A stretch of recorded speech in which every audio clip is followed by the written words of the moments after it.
hello नमस्ते I'm सेवारो म आज के कुरा गर्न आइरहेछु अनि त्यसपछि जहिले पनि आज म के बारेमा भिडियो बनाऊँ भनेर म सोचिरहन्छु होइन अनि टपिकहरू कति धेरै आउँछ क्या यसको बारेमा बनाउँछु यसको बारेमा बनाउँछु अनि जब बनाउने बेला आउँछ त्यो चाहिँ दिमागबाट सुई सुई सुई उडेर जान्छ क्या सो तपाईँहरूलाई बुक्सहरू पढ्नलाई कति मनपर्छ नोभेल्सहरू कतिको पढ्नुहुन्छ उपन्यासहरू मलाई चाहिँ बुकहरू पढ्न अनि त्यसपछि कलेक्सन गर्न एकदमै मनपर्छ पहिला त म धेरै नै बुक्सहरू पढ्थेँ तर 2-3 वर्ष भयो मैले किताबहरू पढ्नु छोडेको अनि मैले यो निलो प्रेम पुरुषोत्तम बाजपेयी उहाँको पढ्न आँटेको अनि यो बुकलाई पनि मैले 6 महिना हुन आँटिसक्यो 6-7 महिना हुन आँटिसक्यो मैले यो बुकै छोएको छुइनँ जस यतिकै मेरो बुक उसमा लडिरहेको थियो सो यो पढ्ने डिसाइड गरिरहेछु अनि तपाईँहरूलाई कस्तो लाग्यो होइन तपाईँले पढ्नुभएको छ कि छैन मलाई कमेन्टमा भन्नुहोस् है सो यो प्रेम भन्ने बित्तिकै मलाई मेरो मम्मी बाबाको याद आउँछ मेरो मम्मी बाबाको लभ लभ म्यारिज भन्दा पनि फनी म्यारिज चाहिँ हाम्रो मम्मी बाबाको चाहिँ हाम्रो मम्मी बाबाहरू चाहिँ एउटै गाउँको मेरो मम्मीको घरभन्दा मेरो बाबाको घर 6-7 मिनट 10 मिनट अलिक माथि डाँडामा छ अनि त्यसपछि उहाँहरू चाहिँ बच्चैदेखि सँगै हुर्किनु भएको हुर्कन चाहिँ होइन अनि मेरो मम्मी चाहिँ घरको एकदमै कान्छी छोरी त्यही माथि एकदमै छुची पनि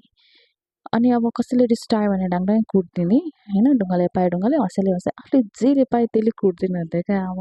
नट इभन माई बाबाले मात्रै होइन हाम्रो मामाले पनि सुनाउनु हुन्थेन मम्मी चाहिँ यस्तो छुची थिए भनेर अनि हाम्रो बाबा चाहिँ घरको सबैभन्दा जेठा छोरा अनि उहाँहरू चाहिँ सँगै नै हुर्किनु भएको अनि अब हाम्रो मम्मी बाबालाई कसरी लभ परेको भन्दा नि कसरी बिहे भएको बाबालाई चाहिँ जे सानैदेखि मम्मी मनपर्ने अरे तर मेरो मम्मी चाहिँ त्यस्तो लभ सभमा नट इन्ट्रेस्टेड होइन वास्ता नगर्नु हुँदैन क्या अनि हाम्रो बाजे पनि एकदमै कडा एकदमै छुच्च होइन अब केही गल्ती गरेर काम गरेन भने चाहिँ डाङडुङै पिट्दैन त्यस्तो हुनुहुन्थ्यो अरे अनि हाम्रो मम्मीहरू चाहिँ एकदमै डराउने अनि अब कसरी मेरो मम्मी बाबा कसरी बिहे गर्नुभयो कसरी लभ पऱ्यो भन्ने कुरा गरौँ के भएछ भने अब हाम्रो गाउँतिर ताप्लेजुङतिर होइन अब मेलाहरू हुँदा जाँदै अब चेली माइतीहरू साथीहरू सबैजना भेला भएर त्यसरी जानुहुने अरे अनि त्यहाँबाट हाम्रो तुम्बा भनेको चाहिँ हाम्रो ठुलोमम्मी हो होइन हाम्रो भाषामा तुम्बा भनिन्छ लिम्बू भाषामा अनि ठुलोमम्मीको हाम्रो बाजेको भनाइ चाहिँ कस्तो थियो भने आफ्नो लुगा लाउने अरूको लुगा नलाउने अनि मेरो मम्मीलाई चाहिँ तुम्बाको साडी एकदमै मन परेर मागेर लाउनु भयो होइन अनि जानुभयो ढल्काएर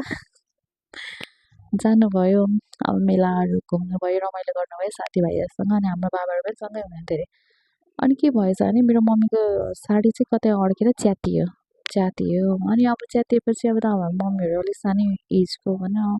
त्यतिखेर maybe she is 18-19 or 17 something मैले एज चाहिँ सुतेको सुनाइदिनु जस्ट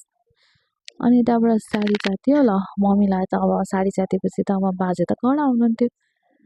मम्मीलाई त टेन्सन भयो म घर गयो बाजेले मार्छ अब यो लुगालाई मैले यतिकै बोकेर जान भएन के गरौँ त भनेर कुरा हुँदाखेरि बाबाले चाहिँ के भन्नुभएछ भने मम्मीलाई काठमाडौँ जाउँ होइन काठमाडौँमा काम पनि पाइन्छ अनि अलिकपछि काठमाडौँ आउनुपर्छ म पनि जान्छु भन्नुभयो अरे क्या मम्मीलाई अनि त्यही दिन हाम्रो मम्मी र बाबा काठमाडौँ टाप ठोक्नु भयो सधैँजना अनि काठमाडौँ टाप ठोक्नु भयो अनि अब मम्मीलाई त त्यो अब यही मान्छेसँग म उयो गर्छु यो मान्छेलाई म माया गर्छु भन्ने कुरा थिएन अनि काठमाडौँ आइसकेपछि चाहिँ अनि त्यहाँबाट मम्मीको चाहिँ माया हो पलायो भनौँ न त्यसरी सुरु भएको अरे क्या हाम्रो मम्मी र पापाको लभ स्टोरी मेरो बाबाले चाहिँ एकदमै धेरै अब पुरानो कुराहरू सम्झाउनु हुन्थ्यो क्या हामीलाई यस्तो यस्तो भएको थियो यस्तो भयो भनेर अनि हाम्रो मम्मी जस्ट राम्री नै हुनुहुन्थ्यो अरे बाबाले चाहिँ सोचेको पनि थिएन अरे क्या अब मम्मीलाई म त्यसरी लिएर आउँछु भनेर लक भनौँ न अनि त्यहाँबाट मम्मी र बाबा भागिसकेपछि चाहिँ अब कस्तो भने हाम्रो बाउ चाहिँ फेरि लौरेको छ र अनि हाम्रो मम्मीहरू चाहिँ एकदमै धनी लाइक अब त्यो उसमै एकदमै धनी परिवारको छोरी त्यही माथि कान्छी अनि यस्तो लफडा परेछ अरे होइन अनि त्यहाँबाट के भएछ भने अब भगाएर लग्यो कसले लग्यो भने फल्नाको छोराले लग्यो अरे भनेर अनि पुरा घरै घेरिदिनु भयो अरे क्या मामा बाजेहरूले निकाल्छ भने निकाल त म खुक्रिहाल्छु भन्नेसम्म भएको थियो अरे क्या त्यसरी भएको थियो जस्तो हामीलाई रमाइलो लाग्यो अब त्यो टाइमको जस्तो लभ त अहिलेको लभमा त सायदै देख्न कमै सुन्न पाइन्छ होइन तपाईँहरूको पनि यस्तै लभ स्टोरी छ भने सुनाउनुहोस् है मलाई चाहिँ मेरो मम्मी बाबाको लभ स्टोरी एकदमै मनपर्छ अनि मेरो बाबाले धेरै अब त्यस्तो कहानीहरू सुनाइरहेको हुन्छ गाउँमा कस्तो हुन्थ्यो अनि हाम्रो मम्मीले पनि सुनाउनुहुन्छ हामी रातिको 2-3 बजे उठेर हिँड्थ्यौँ पानी भर्न जान्थ्यौँ तिमीहरू यहाँ त्यहाँ